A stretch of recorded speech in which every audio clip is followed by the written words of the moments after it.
नमस्कार। पढ़ई तुम्हार द्वार में आपका स्वागत है। मैं अनीता देहारी, शासकीय उच्चतर माध्यमिक विद्यालय कोदागांव, कांकेर, छत्तीसगढ़। आज का विषय है सामाजिक विज्ञान, इतिहास भाग 1, कक्षा 6वीं, अध्याय 1, इतिहास के स्रोत। इतिहास के स्रोत जानने के कई तरीके हैं। इन चित्रों में दिखाया गया है। इन चित्रों को ध्यान से देखिए, इनके बारे में हम विस्तार से जानेंगे। भारतीय इतिहास के स्रोत जानने के लिए इनको 3 भागों में बांटा गया है।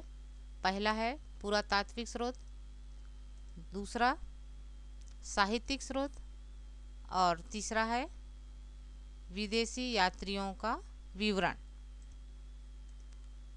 पुरातात्विक स्रोत में जानेंगे अपन क्या क्या चीज़ होता है। उसमें है अभिलेख और सिक्के। उसके बाद साहित्यिक स्रोत में धार्मिक लेख और धर्मेतर धर्मशास्त्र लेख या मौखिक जो बताया जाता है उनके बारे में है। विदेशी यात्रियों का विवरण में बहुत सारे जो लोग आए हमारे देश में, उसमें थे यूनानी, चीनी और फारसी।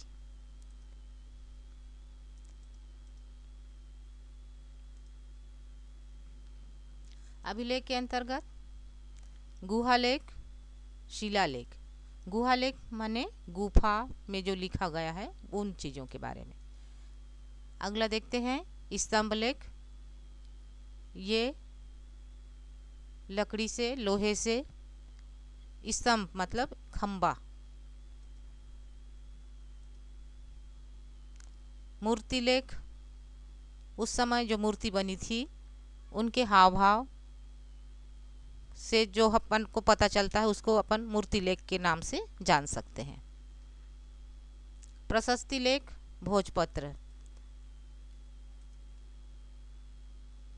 ताम्र लेख, ये अभिलेख के अंतर्गत आते हैं। मतलब ये लिखा हुआ है, हमको इतिहासकारों के द्वारा, पुरातत्ववेता के द्वारा मिला हुआ चीज़ है। इनके बारे में हम इतिहास के बारे में जान सकते हैं। धार्मिक लेख के अंतर्गत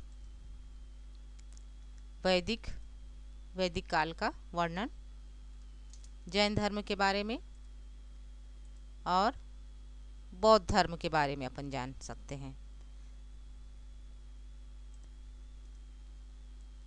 धर्मेतर शास्त्र, धर्मशास्त्र लेख के अंतर्गत स्मृति या मौखिक जो याद रहता है उसको किसी के मुख के द्वारा अपन सुनते हैं, मौखिक रूप से पुराने लोगों के द्वारा, उसको कहा जाता है स्मृति या मौखिक। उसके बाद है पुराण लेख है। ये भी ऐतिहासिक ग्रंथ, उस समय के इतिहास के बारे में कुछ लिखा गया है उसको कहते हैं ऐतिहासिक ग्रंथ। पुरातात्विक स्रोत के अंतर्गत हम जानेंगे, इसमें अभिलेख, सिक्के, मुद्राएं और प्राचीन अवशेष प्रमुख हैं। अभिलेख दूसरा बिंदु है, अभिलेखों के अध्ययन की शाखा को एपिग्राफी कहा जाता है। एपिग्राफी किसे कहा जाता है, ये अगर पूछा जाता है तो अभिलेखों के अध्ययन की शाखा को एपिग्राफी कहा जाता है। शिलालेख, गुफालेख, गुहालेख या गुफालेख। शिला लेख, ये चित्र में आपको थोड़ा सा दिख रहा है। पत्थरों पर खोदकर लिखी गई बातें शिलालेख कहलाती है। पत्थरों पर खोदकर लिखी गई बातें शिलालेख कहलाती है। आदि मानव सभ्यता के प्रमाण हमें रायगढ़ के पास सिंघनपुर, काबरा पहाड़ में मिले हैं। ये जो चित्र दिख रहे हैं वो सिंघनपुर के हैं। गुफा में पत्थरों को खोदकर बनाई गई है या कोई विशेष रंगों का इसमें उपयोग किया गया है। शिलालेख। अगला हमारा बिंदु है स्तंभ लेख। ये अशोक स्तंभ आपको दिखाई दे रहा है। ये सम्राट अशोक के समय में लिखा गया था। पत्थर, लोहे या काष्ठ के स्तंभों या खंभों पर लिखी गई बातें स्तंभ लेख कहलाती है। और ये पाली भाषा में लिखा गया था।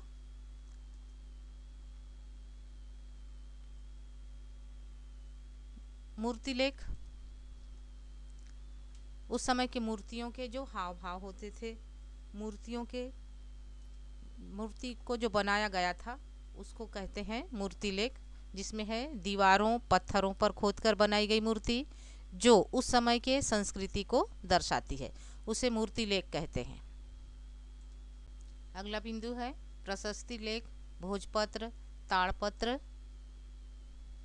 ये विशेष प्रकार के पत्रों पर रंगों या स्याही से लिखी गई बातें प्रशस्ति लेख, भोजपत्र या ताड़पत्र कहलाते हैं। ताड़पत्र मतलब एक ताड़ का वृक्ष होता है जिसके पत्तों पर जलाकर लिखा जाता था।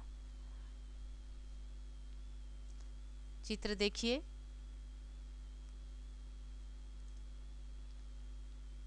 ताम्र लेख। तांबे के पत्रों पर खोदकर लिखी गई बातें या संदेश ताम्रपत्र कहलाती। तांबा एक धातु होता है और धातु का पतला सा चादर होता था, उसमें खोदकर लिखा जाता था, उसको कहते हैं ताम्रपत्र। अगला बिंदु सिक्के। ये सिक्के आपको दिखाई दे रहे हैं। सिक्के के अध्ययन की शाखा को मुद्रा शास्त्र कहा जाता है। भारत के प्राचीनतम सिक्के आहत सिक्के कहलाते हैं जो लेख रहित हैं। इसे पंचमार्क भी कहा जाता है क्योंकि इन सिक्कों में पेड़, मछली, हाथी इत्यादि के चिन्ह थप्पे लगाकर बनाए जाते थे। जो थप्पा लग के बनता है उसको कहते हैं आहत सिक्के।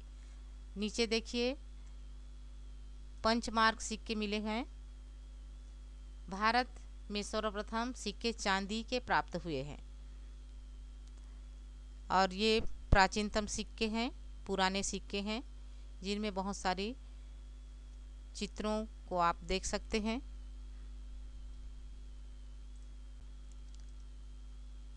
संग्रहालय या म्यूजियम। इतिहास जानने के और भी साधन हैं। इतिहास या पुरानी बातों को जानने के और भी तरीके हैं, जिसमें है महंत घासीदास स्मारक संग्रहालय रायपुर में है। ये संग्रहालय का चित्र है। उसके बाद पुरखौती मुक्तांगन, ये भी रायपुर में है, आप जाके देख सकते हैं। संग्रहालय में प्राचीन जो चीज़ें हैं उनको रखा गया है। खुदाई में जो प्राप्त हुए हैं उन चीज़ों को रखा गया है और भी जो पुरानी बातें हैं जिनसे हम इतिहास के बारे में जान सकते हैं, उन चीज़ों को वहाँ पे संग्रहित करके रखा गया है। उसको कहा जाता है संग्रहालय या म्यूजियम। प्राचीन मंदिर, महल। प्राचीन मंदिर में लक्ष्मण मंदिर सिरपुर का दिखाया गया है। ये ईंटों से बना है और बहुत ही प्राचीन है। मेहरानगढ़ किला जोधपुर में है। ये 500 वर्ष पुरानी है। इस किले का मतलब सार यहाँ पे है। मंदिर मस्जिद सब एक जगह बनाया गया है और ये मेहराब के तरीकों से बनाया गया है, इसीलिए इसको मेहरानगढ़ किला कहा जाता है। इन मंदिरों में जो बनावट है, किस चीज़ से बनाया गया है, इसको कितने सुंदर तरीक़ों से सजाया गया था उस समय पहले, ये सब पुरानी बातों को जानने का भी हमको मौका मिलता है। खुदाई से प्राप्त प्राचीन औजार। खुदाई में जैसे सिंधु घाटी की सभ्यता अपन पढ़े, उसमें बहुत सारे चीज़ मिले हैं और भी बहुत पुराने प्राचीन जगहों का खोद किया गया है, वहाँ पे ये औजार अपन को मिले हैं, जिससे पता चलता है कि पहले के लोग पत्थरों का किस तरह से औजार बनाते थे और उनका उपयोग करते थे, हथियार बनाते थे। ये जो चित्र दिख रहे हैं वो खुदाई से प्राप्त चित्र हैं। ये थे हमारे इतिहास जानने के स्रोत।